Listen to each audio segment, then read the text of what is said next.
اور اس ڈیل کے تحت پھر مسلم لیگ نون نے اس دھرنے میں شرکت نہیں کی، حالانکہ اس سے پہلے مسلم لیگ نون کی کمٹمنٹ تھی۔ مولانا فضل الرحمان کو ٹیشو پیپر کی طرح استعمال کیا گیا۔ فضل الرحمان کے جو کارکن ہیں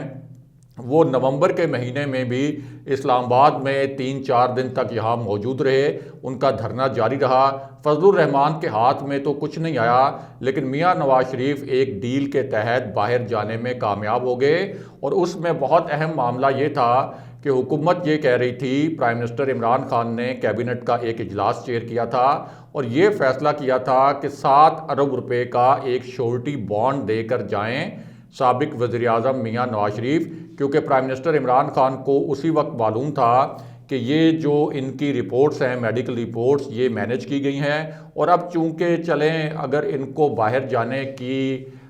کوئی ایسی ڈیل وغیرہ ہو گئی ہے، یا ملک میں سیاسی استحکام بہت ضروری ہے، اور کچھ حلقے یہ سمجھتے ہیں کہ ملک میں سیاسی استحکام برقرار رکھنے کے لیے میاں نواز شریف کا باہر جانا ضروری ہے، تو کم سے کم وہ 7 ارب روپے کا ایک شورٹی بانڈ دیں، تاکہ اگر وہ واپس آ کر اپنا میڈیکل ٹریٹمنٹ کروانے کے بعد واپس نہیں آتے تو یہ 7 ارب روپے کم سے کم معیشت میں ایڈ ہو سکیں۔ لیکن ہوا کیا؟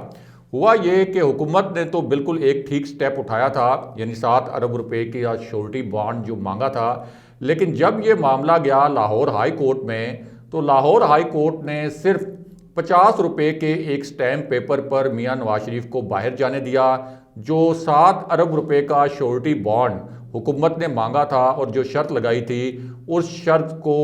عدالت نے تسلیم نہیں کیا، اور پھر شہباز شریف نے ایک زبانی ضمانت دی تھی، زبانی گارنٹی دی تھی کہ میاں نواز شریف ٹریٹمنٹ کے بعد واپس آ جائیں گے، لیکن آج تک میاں نواز شریف واپس بھی نہیں آئے، اور ان کا اب لندن میں کسی قسم کا کوئی ٹریٹمنٹ بھی نہیں ہو رہا، اور وہ جو 50 روپے کا ایک شورٹی بانڈ تھا وہ پوری قوم کا منہ چڑھا رہا ہے، پاکستان کے عدالتی نظام کا منہ چڑھا رہا ہے کہ 50 روپے کے ایک سٹیمپ پیپر کے اوپر میاں نواز شریف، جن کو سپریم کورٹ نے نااہل قرار دیا، جن کو سپریم کورٹ کے حکم پر جن کے خلاف احتساب عدالتوں میں کیسز چلے، جن کو مفرور اور اشتہاری قرار دیا گیا، وہ 50 روپے کی ادائیگی کے بعد ملک سے باہر چلے گئے۔ لیکن اب اسی قسم کا ایک اور آپ کہہ سکتے ہیں کہ معاملہ سامنے آیا ہے، اور یہ معاملہ بھی اتنا ہی حیران کن ہے، اور یہ معاملہ پہلا والا معاملہ پنجاب سے سامنے آیا تھا، لاہور سے سامنے آیا تھا، یہ معاملہ سامنے آیا ہے سندھ سے اور کراچی سے، اور اس معاملے میں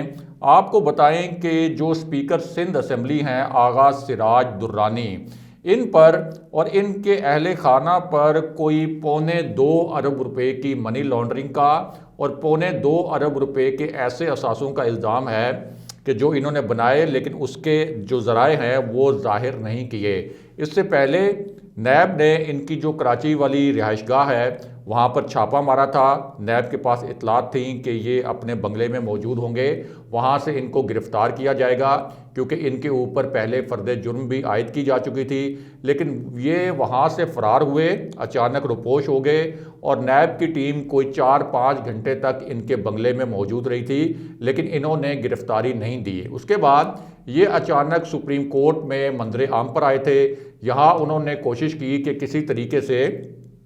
سپریم کورٹ سے ان کو کوئی ریلیف مل جائے، لیکن سپریم کورٹ نے ان کو ریلیف نہیں دیا اور یہ کہا کہ سندھ ہائی کورٹ نے آپ کی ضمانت کینسل کی تھی تو آپ کو پہلے نیب کے سامنے سرنڈر کرنا پڑے گا۔ لیکن اس کے بعد آغا سراج درانی کے جو وکلاء تھے انہوں نے یہ ایک درخواست فوری طور پر دائر کی کہ اچھا ٹھیک ہے، آغا سراج درانی گرفتاری دے دیں گے، لیکن یہ گرفتاری وہ کراچی جا کر دیں گے، نیب سے کہا جائے کہ انہیں یہاں اسلام آباد سے اور سپریم کورٹ کے احاطے سے گرفتار نہ کیا جائے، لیکن سپریم کورٹ نے اس درخواست کو بھی رد کر دیا تھا، اور پھر آخری حربے کے طور پر آغا سراج درانی کئی گھنٹے تک سپریم کورٹ کے احاطے میں موجود رہے تاکہ اس گرفتاری سے بچ سکیں، لیکن چونکہ نیب کی ٹیم بھی وہاں پر موجود تھی اس لیے چاروں ناچار آخر کار جب عدالت کا وقت ختم ہو رہا تھا تو آغا سراج درانی کو گرفتاری دینا پڑی۔ لیکن اب اس معاملے میں ایک حیران کن پیش رفت ہوئی ہے، اور یہ ایک ایسی پیش رفت ہے جسے سن کر آپ کے کانوں سے دھواں نکل جائے گا، آپ کے لیے یہ ایک ناقابل یقین بات ہوگی، اور پاکستان کی جو عدالتیں ہیں اور پاکستان کا جو عدالتی نظام ہے اس کی ساکھ پر ایک بہت بڑا سوال کھڑا ہو گیا ہے۔ اور جس طرح سے پرائم منسٹر عمران خان بار بار کہتے ہیں کہ یہاں قانون جو ہے وہ عام لوگوں کو تو بالکل شکنجے میں لے لیتا ہے، لیکن یہاں کے جو بالادست طبقے ہیں، یہاں کے جو اشرافیہ ہے، یہاں کے جو سرمایہ کار ہیں، بڑے بڑے جو پولیٹیشنز ہیں، بڑے بڑے جاگیردار ہیں، ان کے سامنے قانون بے بس ہو جاتا ہے۔ جو پرائم منسٹر عمران خان بار بار بات کہتے ہیں اس کا اب عملی ثبوت سامنے آیا ہے، اور وہ ثبوت اس طرح سے سامنے آیا کہ آغا سراج درانی، جن کے اہل خانہ پر اور جن پر کوئی 2.25 ارب روپے کی کرپشن کا الزام ہے، جن پر فرد جرم عائد ہو چکی ہے، اب ان کو لانڈھی جیل سے ان کے گھر منتقل کیا جا رہا ہے، اور ان کے گھر کو سب جیل قرار دیا جائے گا۔ یعنی پہلے وہ لانڈھی جیل میں تھے، لیکن اب یہ کہا گیا ہے کہ ڈیفنس میں ان کا جو بنگلہ ہے، جو ایک محل نما گھر ہے، وہاں ان کو منتقل کیا جائے گا، اس گھر کو یہ سب جیل قرار دیا جائے گا۔ وزیر اعلیٰ سندھ نے اس حوالے سے احکامات جاری کیے ہیں، یعنی جیل میں رہنے کے بجائے وہ اپنے محل نما بنگلے میں رہیں گے اور اس کو جیل کنسیڈر کیا جائے گا۔ تو یہ آپ ایک ڈیفرنس دیکھیں کہ ایک عام آدمی کا جب کیس چلتا ہے عدالتوں میں، جب اس کو کوئی سزا ہوتی ہے تو اس کے ساتھ کیا ٹریٹمنٹ ہوتا ہے، اور یہاں پر آغا سراج درانی کو اپنے گھر جانے کی اجازت دی گئی ہے۔ وزیر اعلیٰ سندھ کی جانب سے براہ راست یہ احکامات جاری کیے گئے، اور اس کے لیے بہانہ یہ بنایا گیا کہ سندھ اسمبلی کے اجلاس کے دوران جو اسپیکر ہیں ان کی آمد و رفت میں خطرات جو ہیں وہ کوئی درپیش ہو سکتے ہیں، تو اس وجہ سے ان کے گھر کو سب جیل ڈکلیئر کیا جائے۔ اب آپ ذرا یہ بھی سوچ رہے ہوں گے کہ ان کا اپنا گھر جو کہ ایک محل نما گھر ہے وہ کس طریقے سے ایک سب جیل ہو سکتا ہے۔ تو اس طرح تو باقی جو لوگ ہیں اور ایسے لوگ جو کرپشن کرنا چاہتے ہیں یا جنہوں نے کرپشن کی ہے، ان کے لیے بھی یہ ایک بڑی حوصلہ افزائی ہے کہ آپ کرپشن کریں،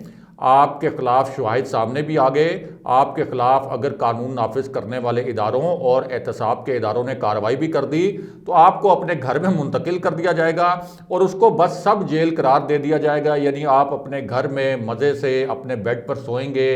اپنے جو آپ کے عالی شان قسم کے ڈرائنگ رومز ہیں، بیڈ رومز ہیں، وہاں پر گھر کے مزے اڑائیں گے، گھر کے کھانے کھائیں گے، اور کسی قسم کی جو ایک مشکل ہوتی ہے جیل میں، جس کا مقصد ہی یہ ہوتا ہے کہ تاکہ آپ کو یہ احساس بھی دلایا جائے اور آپ نے جو جرم کیا ہے اس کی سزا بھی دی جائے، تو آپ اس سزا سے بھی بچ جائیں گے اپنے گھر میں منتقل ہو کر۔ اب یہ نیا کارنامہ کیا ہے سندھ حکومت نے اور قانون اس کے سامنے بے بس ہے۔ بہرحال اب واپس آتے ہیں کہ 2 لیگی رہنماؤں کو رینجرز کے ہاتھوں ڈنڈے لگنے کی کہانی کیا ہے اور اس پوری صورتحال کا وزیراعظم عمران خان سے کیا تعلق ہے۔ تو معاملہ یہ ہے کہ اس وقت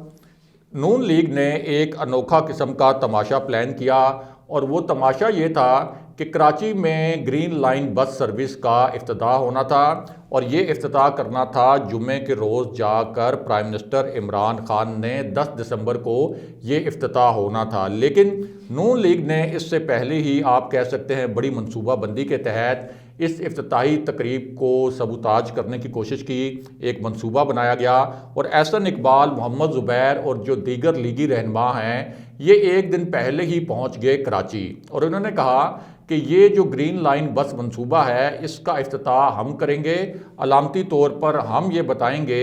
کہ اس کا جو سنگ بنیاد تھا یہ اصل میں میاں نواز شریف نے رکھا تھا۔ اب یہ بڑی ہی موزیکا خیز بات ہے کہ اگر ایک پروجیکٹ پچھلے دور میں شروع ہوا تھا اور وہ پروجیکٹ اس حکومت نے مکمل کیا ہے، یا کوئی بھی حکومت ہو جس نے پہلے ایک پروجیکٹ شروع کیا ہو اور اگلی حکومت آ کے اس کو مکمل کرے، تو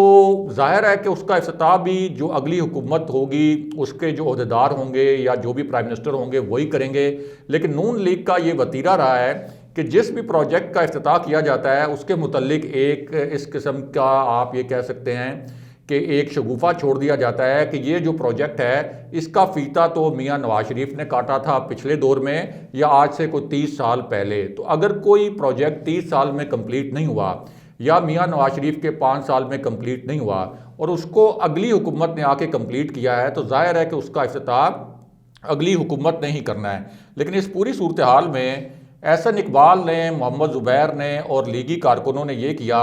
کہ ناظم آباد نمبر 7 میں جہاں یہ ایک گرین لائن منصوبے کا افتتاح ہونا تھا وہاں پہنچ گئے اور زبردستی انہوں نے کہا کہ ہم ایک علامتی نوعیت کا افتتاح کریں گے گرین لائن یہ جو منصوبہ ہے اس کا، تاکہ ہم یہ تاثر بنائیں کہ اصل میں یہ پروجیکٹ جو ہے وہ میاں نواز شریف نے اور نون لیگ نے مکمل کیا ہے. حالانکہ سب جانتے ہیں کہ میاں نواز شریف کے دور میں یہ پروجیکٹ مکمل نہیں ہوا تھا اور یہ پروجیکٹ اب مکمل ہوا ہے. اب اس دوران ظاہر ہے کہ وہاں پر ایک صورتحال پیدا ہو سکتی تھی جس وقت حکومت چاہتی ہے کہ پرائم منسٹر عمران خان یہاں پر آ کے 10 دسمبر کو اس منصوبے کا افتتاح کریں تو وہاں جو پولیس ڈپلائی تھی اور جو رینجر ڈپلائی تھی انہوں نے پہلے بڑا پولائٹلی ان کو روکنے کی کوشش کی کہ آپ اس مقام پر نہیں آ سکتے، یہاں پہ پرائم منسٹر نے بھی آنا ہے. اور ظاہر ہے کہ یہ ایک اب حکومتی معاملہ ہے، سرکاری معاملہ ہے، تو آپ کس طرح سے کہہ سکتے ہیں کہ ہم نے اس کا افتتاح کرنا ہے. پھر آپ اتنے کارکن لے کر آ گئے جن میں خواتین جو ان کی کارکن تھی وہ بھی شامل تھیں. تو پہلے تو جو نون لیگ کے کارکن تھے اور رینجرز اور پولیس ان کے درمیان تلخ کلامی ہوئی، لیکن جب یہ تلخ کلامی حد سے بڑھائی گئی اور یہ کہا گیا کہ ہم نے ہر صورت یہ علامتی افتتاح کرنا ہے تو اس کے بعد پھر رینجرز نے بھی وہاں مزاحمت کی، پولیس نے بھی مزاحمت کی اور رینجرز وغیرہ کو اور جو پولیس کے اہلکار تھے ان کو نون لیگ کے کارکنوں کی جانب سے دھکے وغیرہ بھی دیے گئے. لیکن اسی دوران جب رینجرز نے جوابی طور پر نون لیگ کے کارکنوں کو دھکیلا تو احسن اقبال بھی موجود تھے، محمد زبیر بھی موجود تھے، ان کو بھی پھر جوابی طور پر دھکے وغیرہ دیے گئے، ایک ڈنڈا بھی لگا. پھر احسن اقبال کو یہ جو ساری وہاں پہ صورتحال پیدا ہوئی اور اسی طرح محمد زبیر کو بھی وہاں دھکے وغیرہ لگے کیونکہ جو ایک صورتحال پیدا کی تھی خود احسن اقبال نے، محمد زبیر نے، اس کا پھر ایک وہاں پر ریئیکشن آیا. اب